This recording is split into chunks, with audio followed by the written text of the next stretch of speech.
வக்பு வாரிய சட்ட திருத்தம் குறித்து பொதுமக்கள் தங்கள் கருத்துக்களை நம்முடைய பகிர்ந்து கொண்டதை தற்போது காணலாம். வக்பு வாரிய சொத்துக்களை பொதுவுடைமையாக்கி ஏழை எளிய மக்களுக்கு சேவை செய்யக்கூடிய நிலையில் அந்த தொகையை வக்பு வாரிய தொகையை பங்கிட்டு கொடுக்குறதுல பெரிய மகிழ்ச்சி அடையுதேன். அதே போல் வக்பு வாரியத்தில் முஸ்லீம் பெண்கள் அது உள்ள இது வரைக்கும் இல்லை. இப்போ அவங்களும் அந்த வக்பு வாரியத்துக்குள்ளே வராங்க. அது நாட்டுக்கும் நாட்டு மக்களுக்கும் நல்லது. பொது உடைமைங்கிறது இந்துக்கள் சொத்து மட்டும் காரணம் கிடையாது.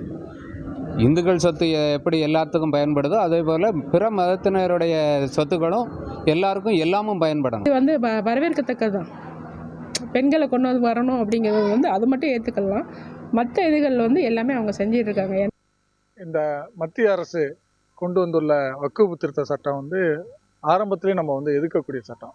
காரணம் என்னன்னா, இந்த வக்ஃபு சொத்து என்பது இஸ்லாமியர்கள் மக்களுக்காக தான தர்மம் செய்வதற்காகவும் நன்மைகள் செய்வதற்காகவும் சொந்த நிதியிலேருந்து அந்த சொத்துக்களை வாங்கி அந்த சொத்துக்களை வக்ஃபு பண்ணிடுறாங்க. அது இறைவன் பெறால அந்த சொத்துக்களை வக்ஃபு பண்ணிடுறாங்க. அப்படிப்பட்ட சொத்துக்களை பராமரிக்கிறதுக்கும் நிர்வாகத்துக்கும் அந்த வக்ஃபு மற்றும் இஸ்லாமிய சட்டங்களை அறிந்த வல்லுநர்களும் அந்த நிர்வாகம் தான் அதில் செயல்படணும். அதில் பிற மதத்தவர்களை கொண்டு புகுத்தி அந்த வேலையை கொடுக்குறதும், அதை மற்ற அந்த வக்ஃபுக்கு எங்களுக்கு அரசாங்கம் வழங்கியுள்ள தனி உரிமையிலேருந்து அதை பிரித்து அதை மாவட்ட கலெக்டர்கிட்ட கொண்டு போய் அந்த இதை கொடுக்குறது எங்களை முழுமையாக அது பாதிக்கப்படும்.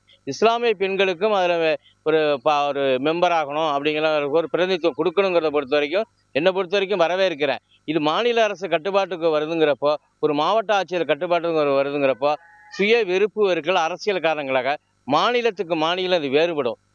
வக்ஃப் போர்டு வாரியம் மாவட்ட ஆட்சியர் கண்ட்ரோலில் வர்றது ஒரு நல்ல விஷயமா பார்க்குறேன். ஏன்னா வக்ஃப் போர்டு வாரியத்தில் முஸ்லீம்ஸ்கள் இல்லாத நான் முஸ்லீம்ஸும் இதில் உள்ளே கொண்டு வரணும்னு சொல்கிறது நான் தவறாக பார்க்குறேன். என்னென்னா ஒரு இடத்த சாதாரணமாக நான் முஸ்லீம்ஸ் சொந்தம் கொண்டாடுறதுக்கான ஒரு வாய்ப்பை இதை ஏற்படுத்தி கொடுக்குது. அதன் மூலமாக முஸ்லீம்ஸ்க்கும் இந்துஸ்க்கும் மற்ற மதத்துக்கும் ஒரு பிரிவினை தூண்டும் விதமாக இந்த சட்ட திருத்தம் இருக்குது. செய்திகளை உடனுக்குடன் தெரிந்து கொள்ள உடனே சப்ஸ்கிரைப் பண்ணுங்க.